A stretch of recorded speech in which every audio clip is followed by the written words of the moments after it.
21절 내가 종으로 있을 때에 부르심을 받았느냐 염려하지 말라.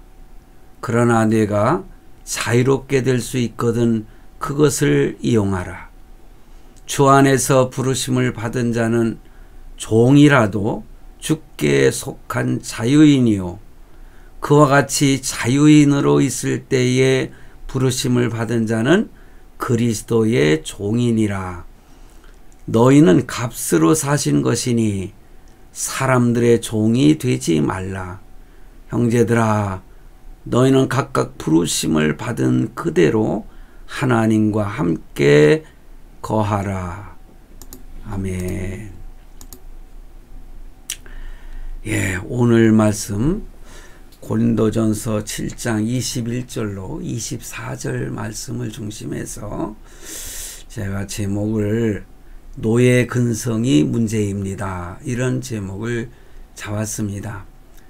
어떤 이슈를 이렇게 만들어내기 위해서 한 것이 아니고 자연스럽게 제가 제목을 잡았습니다.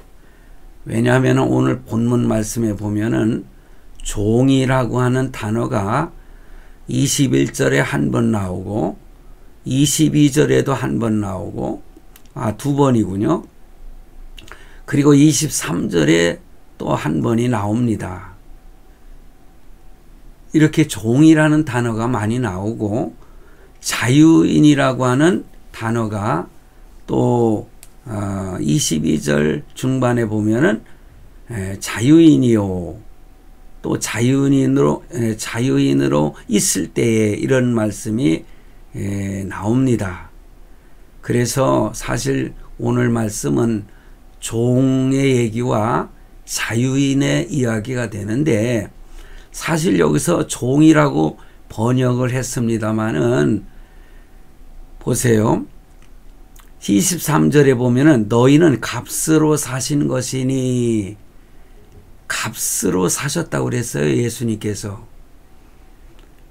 그 당시에 많은 종들은요 이렇게 돈을 주고 사고 파는 그러한 제도가 있었거든요.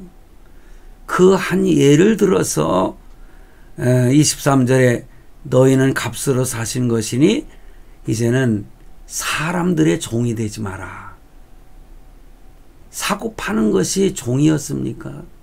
사실 우리 조선시대에도 그런 제도가 있었습니다만은 여기서 말하는 종은요 노예입니다. 노예.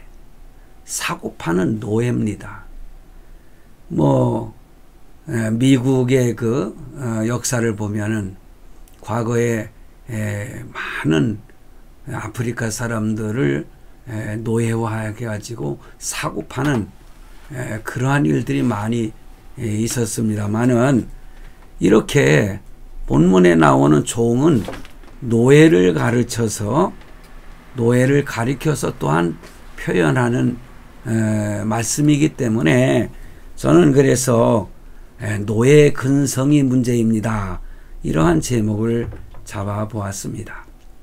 여러분, 저는 며칠 전에 유튜브를 보면서 북한에서 탈북한 그 중에서도 탈북한 사람 중에 과학자였더라고요. 탈북 과학자가 한 말을 생생하게 기억을 합니다. 북한은 현실적으로 그 전체가 큰 감옥과 같다는 것입니다. 그래서 김정은의 노예와 같다. 그 인민들을 가르쳐서 그렇게 표현하더라고요. 그런데 그 인민들은 그곳 큰 감옥에 갇혀 있으면서도 그것이 감옥인지 모르고 살고 있다는 것이에요. 그러나 자기 자신이요, 이 과학자가 큰 공로도 많이 세웠던 과학자였는데 어떤 사정에 의해서 탈북할 수밖에 없었던 내용을 이야기하면서 자유를 얻고 보니 자유라는 것이 바로 이런 것이었구나. 그리고 얼마나 고귀한 것인지를 자기는 알게 되었다. 이렇게 고백을 했습니다. 성도 여러분, 사실 공산주의는 노예제도인 것입니다. 공산주의, 공산이라는 것은 그 모든 사람이 함께 생산해 가지고 공동으로 똑같이 나눠 먹는 너무너무 참 고귀한 제도 같지 않습니까? 그러니 혹하고 넘어가는 것입니다. 뭐 이 시간에 공산주의에 대해서 강의하려고 하는 것이 아니기 때문에 저는 결론적으로 그래요. 공산주의는 노예제도라는 것이죠. 그리고 여러분, 많은 사람들이 또 좋아하는 정치 제도가 있잖아요. 그게 뭡니까? 사회제도. 이 사회주의, 이것도 마찬가지라 이것입니다. 이렇게 배급을 주어서 먹고 사는 것과 공짜로 줘서 나눠 먹고 사는 거하고 다를 바가 뭐가 있겠어요? 국가 정책을 행할 때에 좀 어렵게 산다고 그래서 전 국민에게 뭐 100만 원씩 골고루 다 나누어져서 잠깐 어려움을 극복하게 하자. 어찌 보면 이 사회주의 제도가 아주 꿀송이 같은 말 같지요. 그런데 그것을 자꾸만 공짜로 얻어먹다 보면은 바로 공짜 인생이 되고 마는 것입니다. 노예 근성이 생기는 것입니다. 누구에게 자꾸만 얻어먹으려고 하고 받아먹으려고 하고 그런 거 아니겠어요? 그러다 보면은 참 진짜 어렵고 어려워서 참 살기가 힘들어서 목숨을 끊고자 하는 그런 사람들을 잘 선택을 해서 그들에게 나누어주고 그들에게 공급해줘서 삶의 질을 좀 높여줘서 살아가는 삶의 그 기쁨과 만족을 느낄 수 있도록, 그리고 스스로 노력해서 살고자 하도록 만드는 제도야말로 정말로 좋은 정책이 아니겠는가. 그런 것이 좋은 제도가 아니겠는가. 저는 그렇게 생각을 합니다. 얼마 전에, 요즘에 그렇잖아요. 어떻게든지 국회 법이라도 바꿔가지고 정부에서 자꾸만 받아들이지 않고 있으니까는 뭐 한 사람 앞에 뭐 25만 원씩 공짜로 나눠주자. 말도 안 되는 거 아닙니까?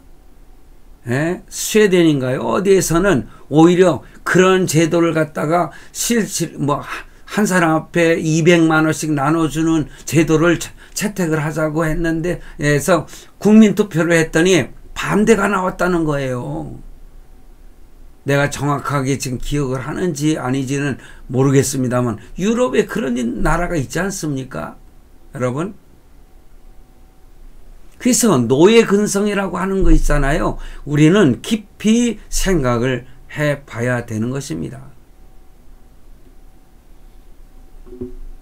그래서 그만큼 자유는 참으로 고귀한 것이다. 이렇게 탈북자가 고백한 것처럼 오늘 본문은요, 그 자유에 대하여 말씀을 하고 있습니다.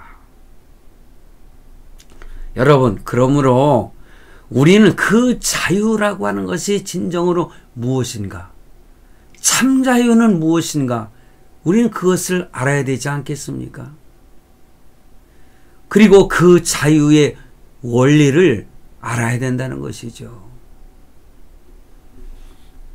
재미있는 예가 있습니다. 미국에서요, 한 대학의 연구팀이 이 동물들 있잖아요. 동물의 지능의 한계를 알아보려고 침팬지, 여러분 뭐 머리가 제일 좋다는 그 침팬지에게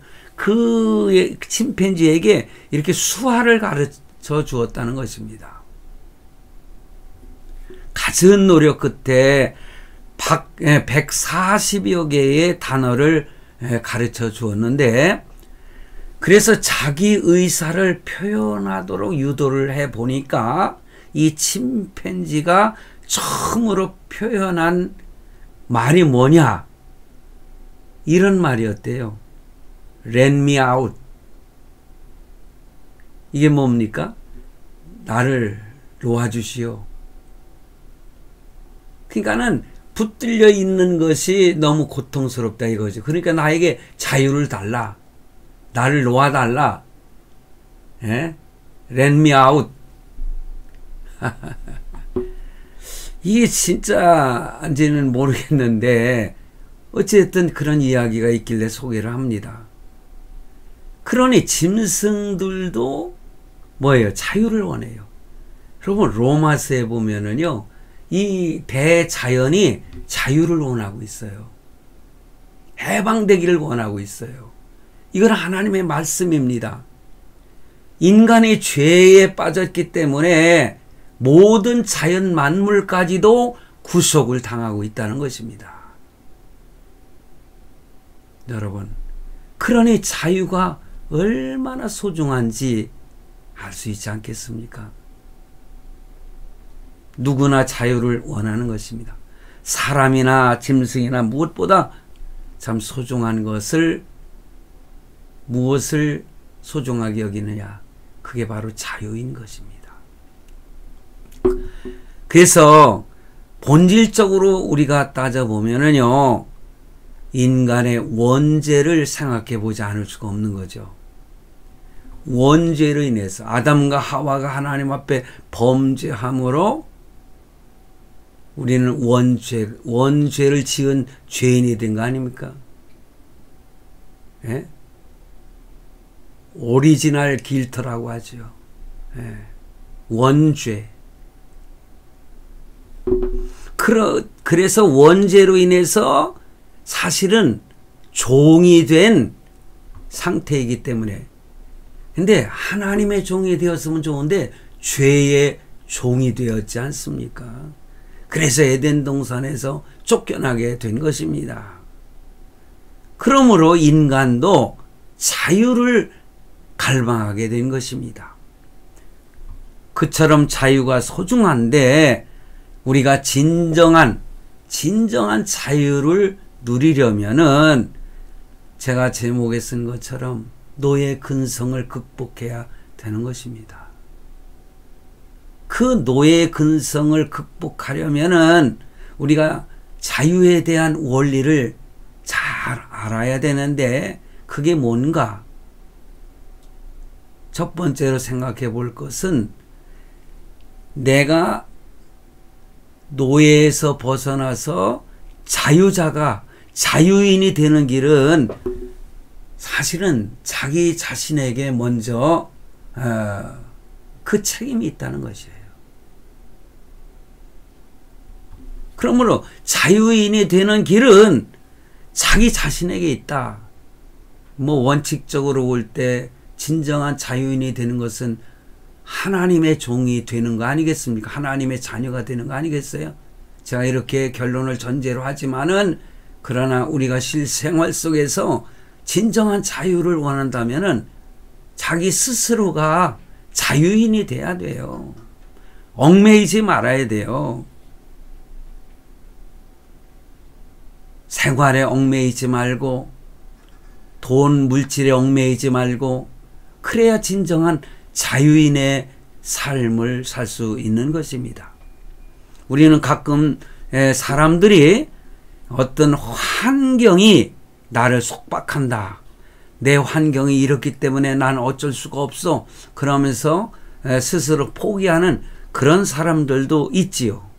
그러나 더 큰 문제는 뭐냐? 자기 안에 있는 노예적인 근성이 가장 큰 문제인 것입니다. 그 노예 근성이 우리에게는 더 큰 문제가 된다. 많은 사람들이 자유를 주장하지만은 실질적으로는요, 노예 근성을 사랑하는 오히려 그런 인간성을 가지고 있지 않나, 그렇게 생각해 봅니다. 그렇잖아요. 우리가 출애굽 사건을 너무나 잘 압니다. 애굽에서 탈출한 히브리 사람들에게 없어져야 할 것이 바로 그 노예 근성이었어요. 우리가 잘 알듯이 출애굽을 해가지고 광야를 지날 때에 물이 목마르다고 그냥 원망을 하고, 또 배가 고파서 먹을 것이 없다 해가지고 그냥 우리를 갖다가 왜 이 광야로 끌고 나와서 우리를 다 죽이라고 했느냐, 모세를 원망하고. 그래요. 우리가 애굽 땅에 그대들이 있었으면은 고기도 먹을 수 있고 맛있는 것도 먹을 수 있고 맛있는 반찬도 먹을 수 있는데 왜 우리를 이 광야로 끌고 나와서 이 더위 속에서 우리를 굶겨 죽이려고 하느냐. 우리를 애굽으로 돌아가게 해달라고. 그게 바로 노예 근성이라는 거죠. 진정한 자유가 무엇인지를 모르는 거 아닙니까? 그랬을 때에 모세가 하나님께 기도해서 고기가 먹고 싶은 사람에게 메추라기를 보내서 휘몰아치게 해가지고 떨어지게 해서 고기도 구워먹게 하고 하늘에서 만나를 내려서 양식을 먹게 했지 않습니까? 그래서 히브리 사람들은 이 노예 근성 때문에 실패하게 된 겁니다. 그러니까 그 노예 근성을 가진 그 애굽에서 나온 사람들 있잖아요. 성인들. 그 사람들은 다 어떻게 됐어요? 광야에서 늙어 죽었지 않습니까? 결국은 그들 중에 두 사람, 여호수아와 갈렙만이 다 가나안에 들어가고 다른 사람들은 다 죽은 것을 우리가 성경을 통해서 발견하게 되는 거 아니겠어요? 그러므로 진정한 자유는 뭐냐? 다른 사람들로부터 참 해방되고 자유를 얻는 그것도 중요하지만은 내 자신으로부터 해방되어야 된다. 그래야 진정한 자유인이 되는 것입니다. 잘못된 것에 매여 사는 자기 자신의 그 노예 근성으로부터 해방되는 것이 그만큼 중요하다. 성도 여러분, 한번 스스로 생각해 보시기 바랍니다. 나는 지금 무엇의 노예가 되어 살고 있는가? 세상의 물질인가? 세상의 권세인가? 명예인가? 그것도 하나의 매여 있는 종이 아니겠어요? 때로는 물질의 노예가 될 때도 있지 않습니까? 어떤 분은 돈이 많아지면은 행복하게 될 줄로 알고 돈에 너무너무 매여 사는 사람들이 있습니다.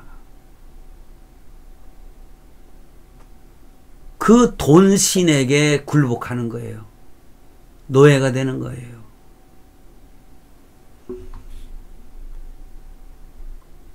지금 형편에서 행복하지 아니한다면은 아무리 돈이 많아져도 행복 지수는 올라갈 수가 없는 겁니다. 돈이 많아도 돈이 좀 부족해도 내 현실에 대해서 참 하나님의 은혜를 생각하고 감사하며 만족하고 자족할 수 있는 스스로 족하다 생각하면서 여호와는 나의 목자시니 내게 부족함이 없으리로다. 다윗이 그렇게 고백을 했잖아요. 그는 권세와 명예와 물질을 한꺼번에 다 가진 왕이었지만은 여호와는 나의 목자시니 내가 부족함이 없으리로다. 하나님이 나의 목자이시니까는 나는 지금 부족하지 않다. 그런 표현을 시편 23편에서 고백했지 않습니까?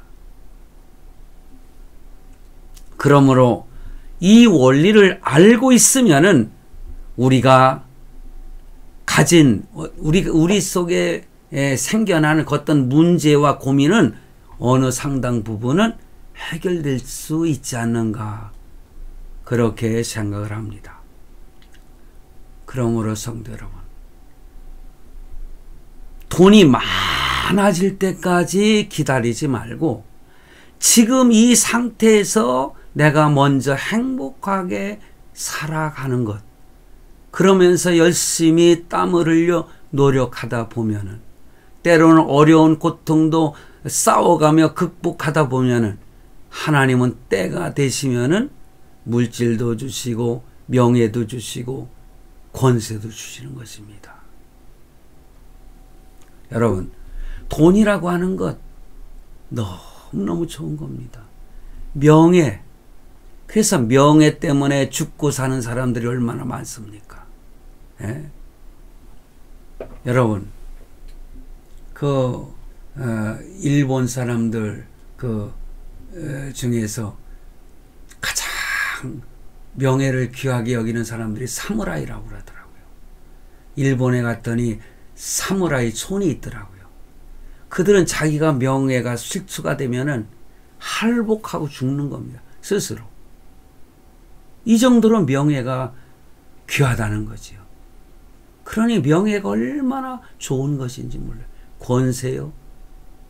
그 어느 것보다도 귀하고 또 귀한 것이 권세 아닙니까? 권세를 가지고 있으면 날아가는 새도 말 한마디로 떨어뜨린다는 말이 있지 않습니까?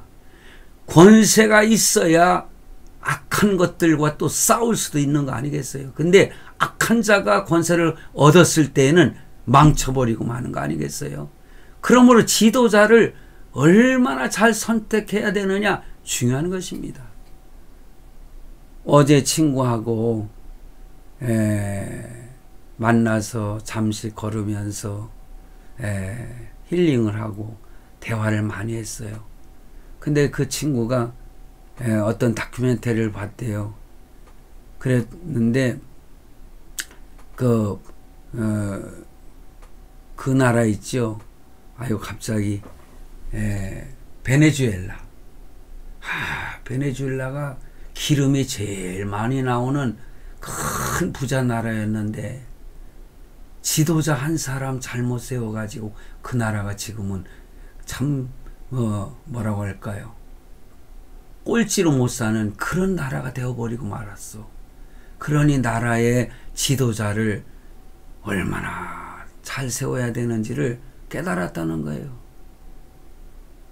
그러면서 대화를 나누면서 그래, 지도자가 중요한 거야.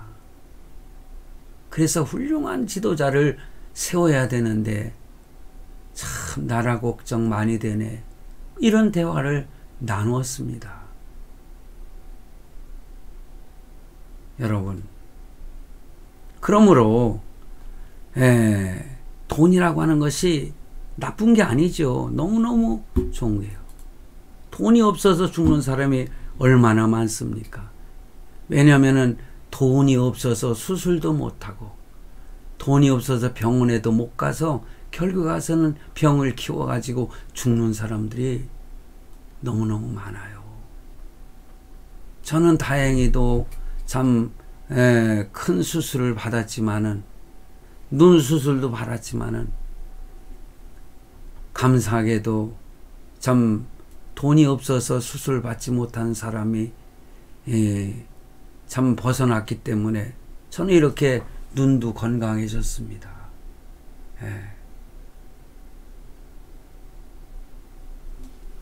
돈이라고 하는 것은 우리에게 기회를 가져다 주는 요인이 됩니다. 돈이 없어서 선교도 못하고, 참 저도 교회를 개척해봐서 잘 압니다. 엊그제 우리 목사님들 모임이 있어서 만났는데 한 목사님이 처음으로 참석을 했는데 엄청나게 참 고생을 하고 있더라고요. 개척을 해가지고.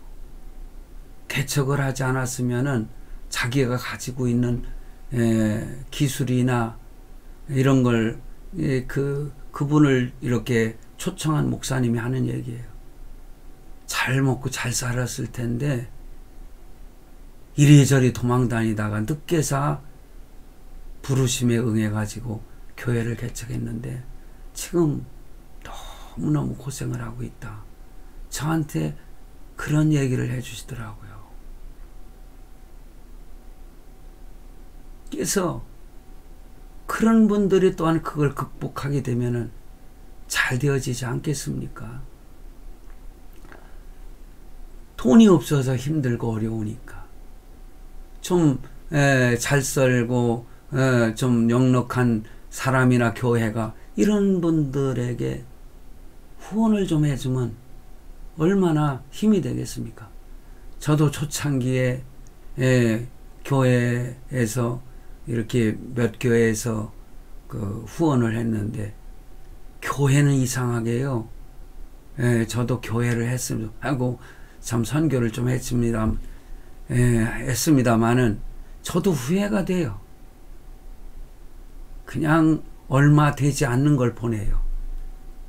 그 당시에 5만 원도 큰 돈이었는데 그것도 감사히 받았어요. 근데 내가 섬기던 어느 교회의 그 장로님 아들은 몇 년 동안 20만 원씩 보내오더라고요. 그게 저의 생활에 큰 도움이 됐던 적이 있어요. 그래서 요즘에 제가 우선은 나중에는 더 여유가 있어지면은 더 많은 금액을 후원하려고 합니다만은 지금은 제가 20만 원으로 딱 정해가지고 교회마다 개인에게 또 이렇게 사실은 후원을 하고 있습니다. 지금은 뭐 한 18교회 그리고 개인에게 제가 보내고 있습니다만은 저는 더 많이 보내야 된다고 저는 생각을 해요. 그러므로 돈이 좋은 겁니다. 근데 돈을 가지고만 있으면 안 된다는 거죠. 돈이 필요한 곳으로 자꾸만 이렇게 나누어 주는. 어제 제 밴드에다가도 그런 얘기를 했어요. 제가 며칠 전에 그 모임에 식사 대접도 하고 막 이렇게 했더니 너무너무 감사하다고 그러더라고요. 그래서 저는 그렇게 했습니다. 이 베푸는 것, 나누는 것이 그것이 그래도 여유 있고 가진 자의 의무요 책임이 아닌가. 저는 오늘 말씀의 의미가 그것입니다. 가진 자는요 나누어주는 책임을 의무를 다해야 돼요. 그리고 혹시라도 좀 받는 사람들의 입장에 있다면은 성경적으로 말하면 받을 수 있는 권리도 있어요. 그렇지만은 또 그에 대한 책임도 따른다는 거. 이것이 굉장히 중요해요. 그래서 주종관의 문제. 근데 오늘날 우리 사회는 가진 자 아니면 고용주, 그 다음에 고용인, 그 다음에 그 회사, 그리고 노동을 하는 그런 분들. 그래서 대개 보면 노사관계 이렇게 표현을 하더라고요. 근데 저는 그 표현에 나는 잘못됐다고 생각해요. 뭐든지 순서가 있지 않습니까? 고용인이 먼저 해야죠. 산호관계라고 하는 게 맞는 거 아니겠습니까? 노사관계라고 하니까는 노동자들이 있잖아요. 그냥 더 달라고 떼거지나 쓰고요. 그러면 되겠습니까? 자기 책임은 다하지 않고 자기네들이 으쌰으쌰함으로 인해서 뭐 보름 한 달 동안 하면은 회사가 망할 정도가 되지 않습니까? 엄청난 돈이 손실을 보기 때문에. 그러므로 사노가 그러니까 고용주는 그만큼 수입이 많아지면 참 고용인들에게, 회사원들에게, 노동자들에게 더 많이 주어야 되는 그런 의무와 책임이 따르는 거 아니겠어요? 그러니 산호관계도 이게 잘 어우러져야 된다는 거죠. 성도 여러분, 분명히 말씀을 드릴 것은요, 가난한 것이 죄와 불행이 아니라는 것입니다. 가난을 벗어나려고 하는 노력, 그리고 관심, 이것을 기울이지 않는 것이 죄가 되는 것입니다. 그런데 열심히 살지만은 가난한 경우가 있지 않습니까? 땀을 뻘뻘 흘리면서 정말 하루에 10시간 이상 일하면서도 왜 그렇게 그 가정이 일어나지 못하고 힘들고 어려운지. 그런데요, 그런 경우가 있을지라도 그 가난 앞에서 당당하지 못하는 것이 죄가 되는 것입니다. 가난 속에서 왜 당당하게 살지 못합니까? 그렇기 때문에 가난이 불행하다, 그런 생각을 갖게 되는 것이에요. 여러분, 가난해도 당당하면은요, 그것이 청빈으로 변하는 것입니다. 그러므로 청빈한 역사 인물들을 우리가 존경하지 않습니까?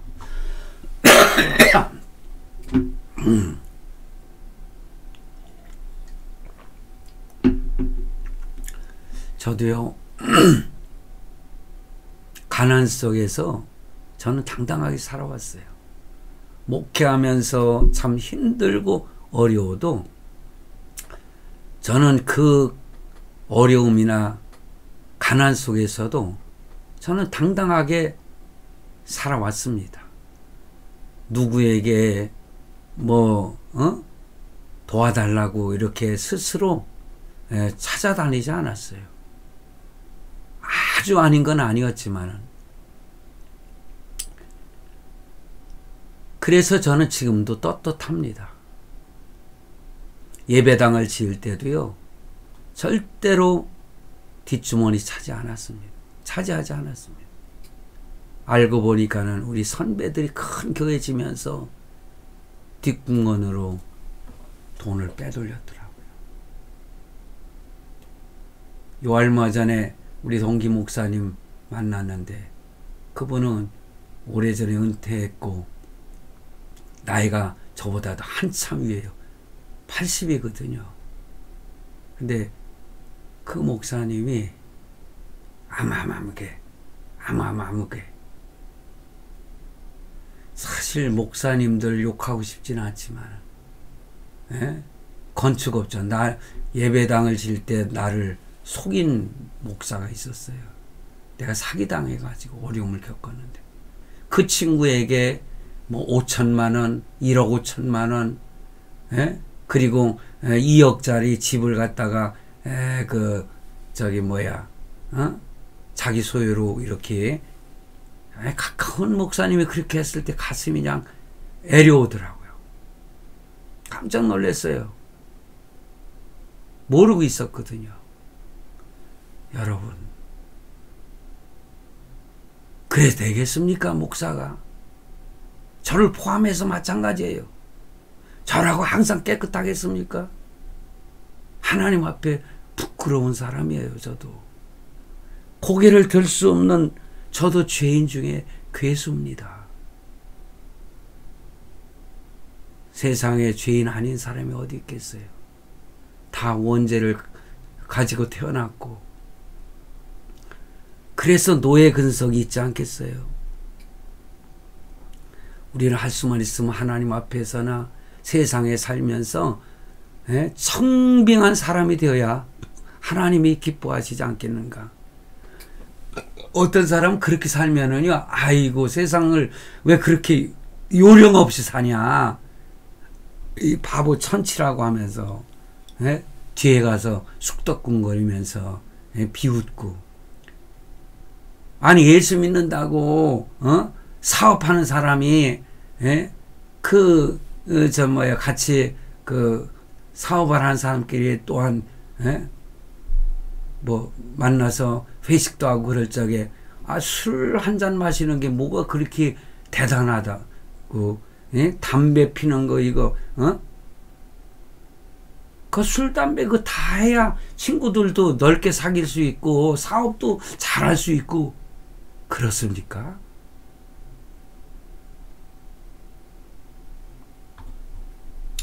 요령 없이 살아도요, 저보고도 콱 맥혔다고 하는 사람들이 많이 있었어요. 그런데 요령 없이 살았어도 하나님이 알아주면은 위대한 거 아니겠습니까? 사업하는 사람이라고 꼭 술, 담배를 해야 되느냐? 스스로 한번 질문을 해보시기 바랍니다. 누가 요령이 없느냐? 영혼의 문제에서 바른 길을 찾지 못한 사람이 진짜로 요령 없는 사람이라 이거예요. 문제는 비교의식과 상대적인 박탈감을 가지는 거. 입이 마르니까는.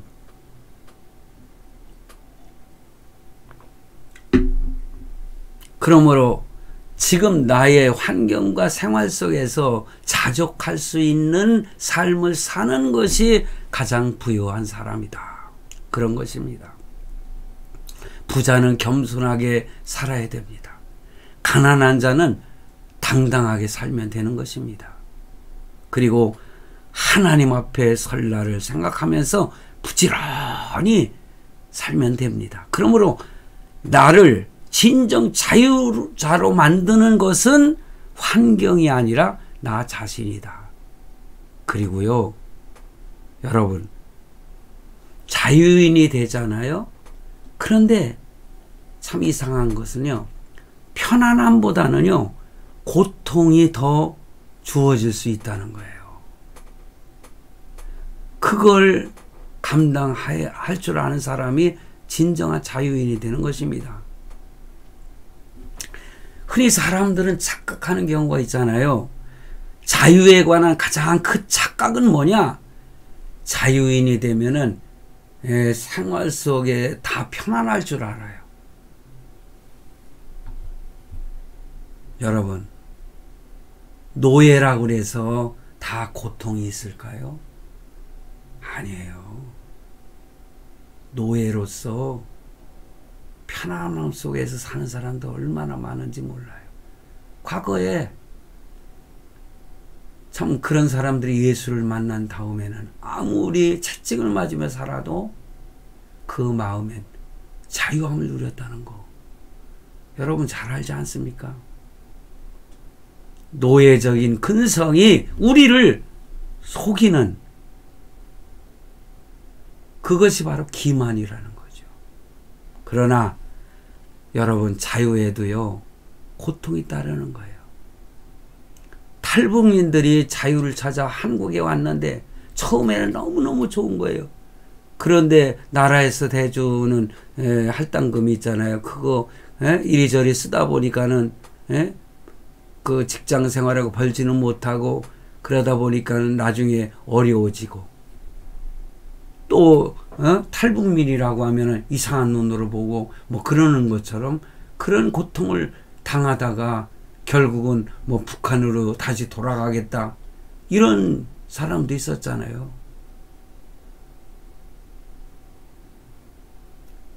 여러분 고통도 자유로울 때 얼마든지 극복할 수 있다는 긍정적인 사고로 살아갈 때에 그에게는 진정한 행복과 자유를 누리는 사람이 되는 것입니다. 그러므로 자유함을 누리는 그 자체가 좋은 것이지만은요, 항상 자유인에게도 대가를 지불해야 한다는 것을 알아야 됩니다. 사실 고통을 이겨내지 못하는 사람은 진정한 자유인이라고 볼 수가 없지 않겠습니까? 여기에 고통이 있다고 여기를 피하고 저기에 고통이 있다고 저기를 피하고 제가 한때 뭡니까 전원주택을 사가지고 이렇게 살고 싶은 욕망이 있었어요. 그런데 그 보면은 이런 자연 그 시골로 내려가서 뭐 이렇게 사는 거 굉장히 어려움을 겪는다고 그러더라고요. 왜냐하면 토백이 그 주민들이 굉장히 배타심을 가지고, 그런데 어떤 사람은 그것을 견디지 못해서 그냥 포기하고 다 떠나지만, 어떤 사람은 잘 어울려 가지고요, 너무너무 참 서로 협력해주고 그래가지고 오히려 더 잘 사는 그런 사람도 있어요. 제 친구가 지금 그런 친구에 있어요. 늘 만나는 친구. 거기서요 잘 어울려 살아요. 그러다 보니까는 이웃 사람들이 다 이렇게 잘해주고 그래가지고요, 이런 뭡니까, 봄 지나고 여름 때는요, 그 할머니들이요 뭘 싸가지고 온대요. 그러면 뭐 상추라든가 오이라든가 뭐 이런 걸 싸가지고 와가지고 먹으라고 준대요. 그러니까 여기 가서 실패하고 그러면 저기 가서도 실패하는 거예요. 고통을 이겨내고 극복할 수 있는 사람만이 진정한 자유를 누리는 사람이다.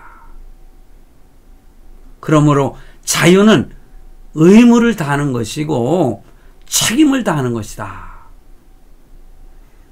대개 사람들은 자유를 누릴 때는 권리만 생각하잖아요. 그래서 재미있는 말이 있잖아요. 뭐 자유당 시절에 지나가던 사람을 뺨때기를 때리고서는 왜 때리냐고 하면 왜? 내 자유인데 뭐 그랬다나요? 우스갯소리가 그거 아니었습니까? 아니죠. 자유는 책임이 따르는 거예요. 의무를 다하는 것이에요. 그러므로 자유인은 의무를 잘해야 되고 책임을 잘 감당해야 되는 것입니다. 진짜로 자유인은 자기 마음대로 편하게 사는 사람이 아니라 힘들지만은 하나님께서 가라고 하는 그 길을 갈 줄 아는 사람인 것입니다. 그러므로 창세기 3장 아담과 하와는 자유를 권리인 줄 알았기 때문에 명령을 어김으로 인해서, 그렇잖아요. 피조물은 피조물일 뿐인데 피조물이 하나님처럼 되려고 하면 그게 되겠습니까? 그래서 잘못 사용하면은 자유를 상실하게 되고 에덴 동산에서 쫓겨나게 되는 것입니다. 그러므로 아담 이래로 모든 인간은 죄의 종이 된 것입니다. 우리는 자유를 권리가 아닌 의무를 알아야 된다. 책임 있는 사람, 십자가를 질 줄 아는 사람이 되어야 된다. 그것입니다. 근데 중요한 한 가지가 있습니다. 예수님 안에서만이 우리는 진짜 자유인이 되는 것입니다. 요한복음 8장 32절에 진리를 알지니 진리가 너희를 자유케 하리라, 이렇게 말씀하셨어요. 진리가 무엇입니까? 예수 그리스도가 진리이신 것입니다. 바로 원래 인간은 원죄 아래 있는 그러한 종의 상태로 태어났습니다마는 바로 예수 그리스도를 영접함으로 인해서 뭡니까? 예수 안에서 그 종의 굴레를 벗어버리게 된 것이다. 그러므로 성도 여러분, 경제적인 자유, 정치적인 그러한 자유보다 더 중요한 것은 바로 영적인 자유인 것입니다. 그러므로 언제 영적인 자유를 누릴 수 있느냐? 진리 안에서, 예수님 안에서 우리는 영적인 자유를 온전히 누릴 수가 있습니다. 저는 감사하게도요, 우리 집사람과 우리 자녀가 셋이 있는데, 뭐 자기 성격대로 살아가지만은 그래도 그 중심, 심령의 그 중심 속에는 예수 그리스도 안에서의 그 자유함을, 영적인 삶을 포기하고 살지는 않더라고요. 그래서 저는 하나님께 늘 감사하고 있어요. 요 얼마 전에 제 그 외손주 놈이 왔는데 제가 복음을 전했어요. 그래서 그가 참 복음을 영접함으로, 예수 그리스도를 영접함으로 구원을 받았어요. 그리고 지금 나가는 교회에서, 대구에서 세례를 받았다는 얘기를, 세례가 아니라 이게 입교식을 하지 않습니까?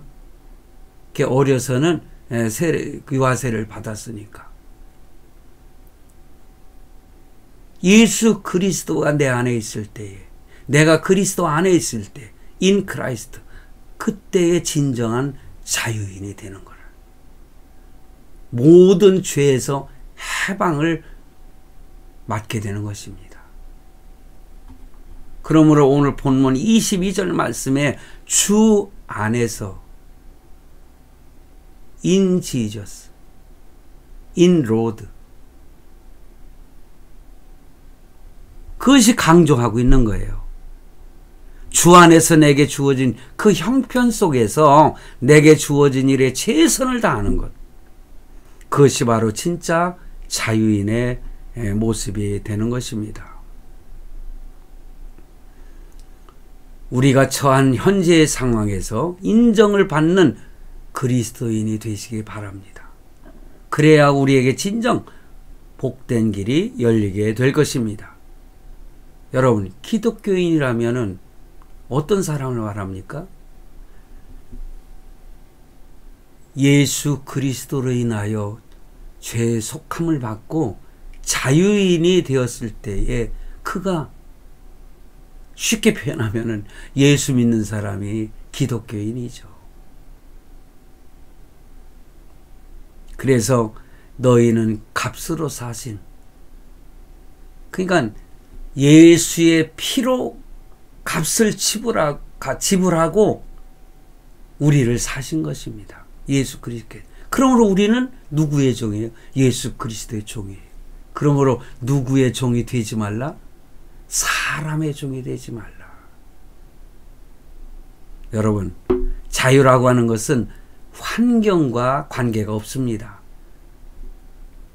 그러므로 주님 안에서 내가 어떤 처한 상황에 따라서 열심히 노력하고 살 때에 진정한 자유함을 누리는 것입니다. 건강해도 자유가 없는 사람이 있고요. 병들어도 자유가 있는 사람이 있어요. 그처럼 스스로 자유인이 되어야 자유인이 되는 것이지, 자유가 주어져야 자유인이 되는 것은 아니라는 거죠. 그러므로 웃으면 복이 와요, 그렇잖아요. 복이 와. 근데 복이 와야 웃는 건 이렇게 착각하지 말라는 거예요. 내가 웃고 살면은 진정한 행복이 깃든다는 것이죠. 열악한 환경에서도 주님을 향한, 그리고 주님의 뜻을, 주님이 주신 사명을 잘 감당할 때 진정한 자유를 누리게 될 것입니다. 성도 여러분, 오늘 말씀을 꼭 기억하시고 진정한 자유인이 되셔서 참으로 노예 근성을 극복하여 하나님의 사랑받는 자녀들이 되시기를 주님의 이름으로 축원합니다.